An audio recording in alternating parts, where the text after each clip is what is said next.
নমস্কার, ওঙ্কার বাংলায় আপনাদের স্বাগত। আমি আপনাদের সঙ্গে বিশ্বজিৎ। আজকের বাংলা রাস্তাতে অনুষ্ঠানে আমাদের আলোচনার বিষয় উপনির্বাচনে কি অব্যাহত থাকবে গেরুয়া ঝড়। কারণ ইতিমধ্যেই রাজ্যের মুখ্যমন্ত্রী শুভেন্দু অধিকারী হুমায়ুনের গড়ে দাঁড়িয়ে রেজিনগরে কার্যত নাম না করে হুমায়ুন কবিরকে হুঁশিয়ারি দিয়েছেন। অন্যদিকে উন্নয়নের বার্তা দিয়ে রেজিনগরের মানুষকে বিজেপিকে জেতানোর আহ্বান জানিয়েছেন। একদিকে হুমায়ুন কবিরের বাবরি মসজিদ, অন্যদিকে মুখ্যমন্ত্রী শুভেন্দু অধিকারীর উন্নয়নের বার্তা।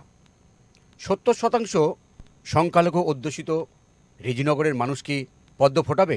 কোনোভাবেই কি সংখ্যালঘু অধ্যুষিত এই রেজিনগরে পদ্ম চাষ সম্ভব? কি মনে হচ্ছে, কি সমীকরণে বা বাজিমাত করতে পারবে পদ্ম শিবির? ঠিক এই বিষয়টা নিয়ে আমরা আলোচনা করব।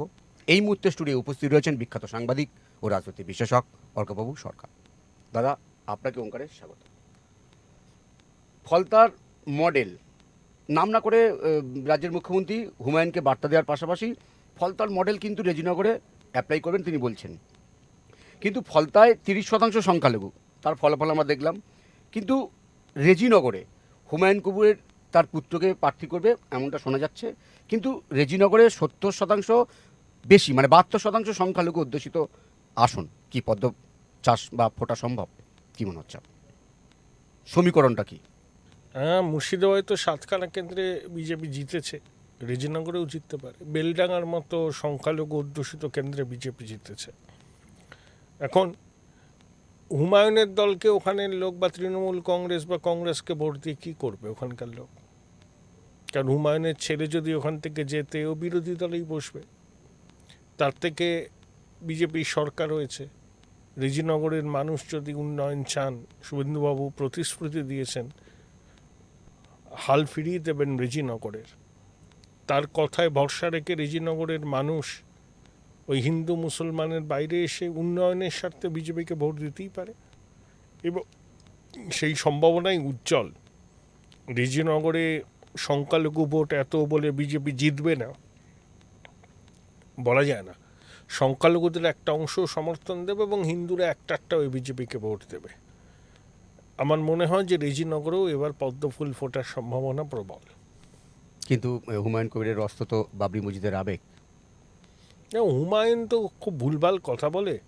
হ্যাঁ, ওর রাজনীতিতে প্রাসঙ্গিকতার কি আছে?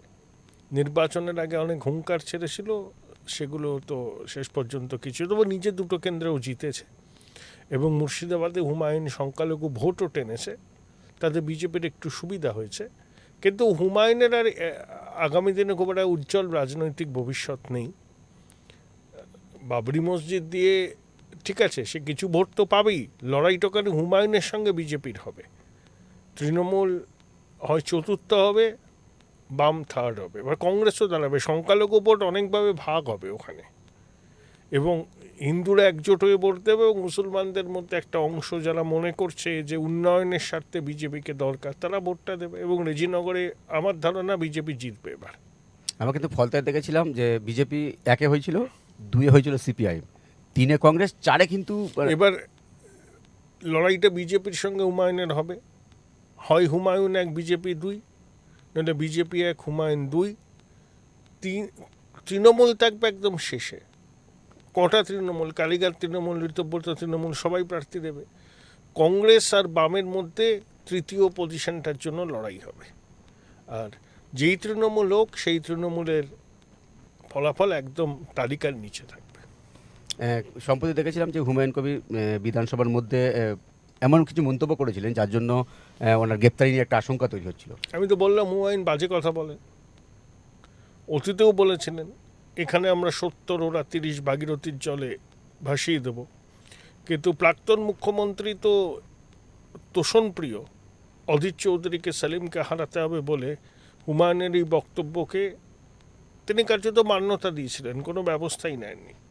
মুখ্যমন্ত্রী বলেছেন শুভেন্দুবাবু আমি তো ওনার মতো কাপুরুষ নই, স্যাটা ভেঙে দেবো, এইসব কথা বললে স্থান হবে জেলের ভিতর। হুমায়ুন যত তাড়াতাড়ি এটা বোঝে তত ভালো। লোক যদি খেপায় প্রশাসন ব্যবস্থা নেবে। কোনো রকম উস্কানি, সাম্প্রদায়িক কথা বরদাস্ত করা হবে না। মসজিদ বানাচ্ছ মসজিদ বানাও, বাবরি মসজিদ হবে না। তার কি পুষ্পা, ফলতার পুষ্পার মতো হুমায়ুন কবির? পুষ্পা আর হুমায়ুন আবার এক নয়। জাহাঙ্গীর প্রসিদ্ধ তোলা বাচ্ছিল, হুমায়ুন ভুলভাল কথা বলে, দুজনের মধ্যে পার্থক্য আছে। আর হুমায়ুন পুরনো রাজনৈতিক কর্মী, কিন্তু আলটপকা মন্তব্য করার জন্য ওর একটা খ্যাতি আছে, সেটা থেকেও এখনও নিজেকে দূরে সরায়নি। মুখ্যমন্ত্রী ওকে বারবার করে বলছেন যে আপনি উন্নয়নের কাজ করুন, যেটা আপনার দায়িত্ব, লোক খেপাবেন না। তাহলে আপনি বলতে চাচ্ছেন যে বাবরি মসজিদের যে আবেগ, সে অস্ত্রটা ভত হয়ে যেতে পারে এই নির্বাচনে? হুমায়ুনের সঙ্গেই তো লড়াইটা হবে বিজেপির, কে প্রথম আর কে দ্বিতীয় হবে। উপনির্বাচন শাসক দলের পক্ষেই রায় যায়, এবং ওখানকার মুসলমানরাও আমার মনে হয় বাস্তবতাটাকে মেনে নিয়েছেন। তাই বাই ইলেকশনে তাদের একটা বড় অংশ ভোটটা কিন্তু বিজেপিকেই দেবে। হিন্দুরা তো একটা হয়ে দেবে, মুসলমানদের একটা ভোটও কিন্তু বিজেপি পাবে। নন্দীগ্রাম? নন্দীগ্রামে বিপুল মার্জিনে জিতবেন বিজেপির প্রার্থী। আচ্ছা, বেশ। সম্প্রতি আমরা একটা দেখলাম যে শ্রমিক ভট্টাচার্যের হাত ধরে তৃণমূল কংগ্রেস থেকে মানে সাসপেন্ড হওয়া বা তারা নিজেরাই ছেড়ে দিয়েছিলেন 2-3 সাংসদ, তারা যোগদান করলেন। এই ধরনের ঘটনা নিচুতলা কর্মীদের কি প্রভাব পড়ে দাদা? কিন্তু প্রভাব পড়াতে কোনো মানে নেই। ওদের তো তিনজন যদি ইস্তফা না দিতেন, তৃণমূলের সাংসদ হিসেবেই থাকতেন, 3 বছর কাটাতেন। তো ওরা রিজাইন করেছেন, তারপরে জয়েন করে টিকিট পেয়েছেন। ওই যতটুকু মেয়াদ ছিল ওই মেয়াদটা ওরা কাটাবেন। তো ওইসব হয়, সংখ্যার দরকার আছে বিজেপির সংসদে, তাই ওরা জয়েন করেছেন। আমি এর মধ্যে কিছু অস্বাভাবিকতা দেখি না। একদম নতুন করে রাজ্যসভার ইলেকশন হলে তখন নিশ্চয়ই বিজেপি তাদের প্রার্থীদের মনোনয়ন দেবে, কিন্তু যারা প্রত্যেকে 3 বছর করে কালপর্ব বাকি আছে, সেই সময় তারা তৃণমূল ছেড়ে এসেছিলেন, তা বিজেপি ঠিকই করেছে তাদের বিজেপির হয়ে মনোনয়ন দিয়ে। কিন্তু নিচুতলা অনেক কর্মী তারা বলছে যাদের বিরুদ্ধে লড়াই করলাম আজকে ভোটের পর আবার তাদেরকে দলে নেওয়া। ওইসব কথার কোনো মানেই নেই। এরা তো রাজ্যসভা এদের বিরুদ্ধে কোথায় লড়াই করেছেন? সুস্মিতা দেব তো আসামের, আর সুখেন্দু শেখর রায় তো সেভাবে কোনোদিন ইলেকশন লড়েনি, অতীতে লড়েছিলেন। তো এদের বিরুদ্ধে কি লড়াই করেছেন? ঠিক আছে, তাদের ক্ষোভ যন্ত্রণা থাকতে পারে, রাজনীতিতে এটা হয়। ওরা যদি না ছাড়তো, পদত্যাগ না করতো, তাহলে ভোটটাও হতো না। ওরা রিস্ক নিয়ে পদত্যাগ করেছে, তাই ওদেরকে রিওয়ার্ড দেওয়া হলো। এটা হয়, এসবে অস্বাভাবিকতা নেই। ফের আজকে বারুইপুরে গেলেন মুখ্যমন্ত্রী শুভেন্দু অধিকারী, এবং যিনি গণপিটুনিতে মৃত্যু হয়েছিল ইন্দ্রজিৎ মণ্ডল, তার দাদাকে সিভিক পুলিশের চাকরি দিয়েছেন, পরিবারের হাতে 25 লক্ষ টাকা চেক তুলে দিয়েছেন, একটা ফাঁড়িরও তিনি উদ্বোধন করলেন। কি বলবেন? খুব ভালো তো, 25 লক্ষ টাকা দিয়েছেন ক্ষতিপূরণ হিসেবে। এটাও আগের বার তো 10 লক্ষ টাকার বেশি দিত না আগের সরকার।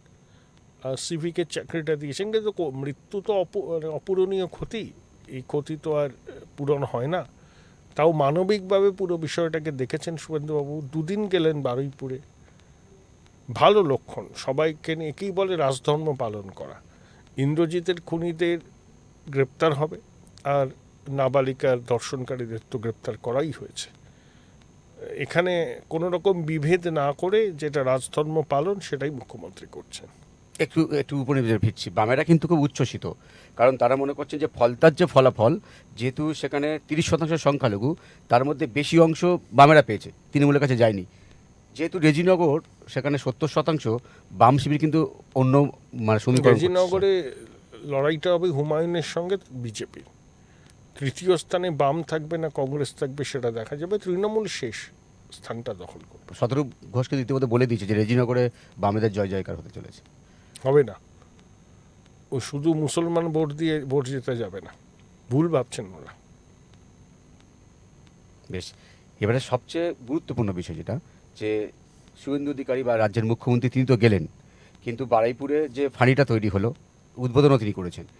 তিনি যেটা মানে দাবি করছেন যে যারা ভোটে হেরেছিল অতৃপ্ত আত্মা, তাদের কোথাও অঙ্গুলি হেলো না এই গণপিটুনিটা। সেটা পুলিশ তদন্ত করে দেখবে। যারা যারা এর পিছনে উস্কানি দিয়েছেন, প্ররোচনা দিয়েছেন, তাদেরকে নিশ্চয়ই পুলিশ গ্রেপ্তার করবে, আইন অনুযায়ী ব্যবস্থা হবে। কাউকে রেয়াত করা হবে না। রেল লাইন উপড়াবে, পুলিশকে লক্ষ্য করে ইঁট ছুড়বে, পুলিশের গাড়ি ভাঙচুর করবে, শুধু নাম পরিচয় জেনে একজনকে পিটিয়ে খুন করবে, তো অপরাধ। এই অপরাধেরও শাস্তি হবে, সেটা মুখ্যমন্ত্রী প্রতিশ্রুতি দিয়েছেন, সেই প্রতিশ্রুতি তিনি রাখবেন। ইউসিসি সে তো 9 সদস্যের কমিটি হয়েছে, তারা রেকমেন্ডেশন দিক, অগাস্টে আসবে বিল, তখন দেখা যাবে।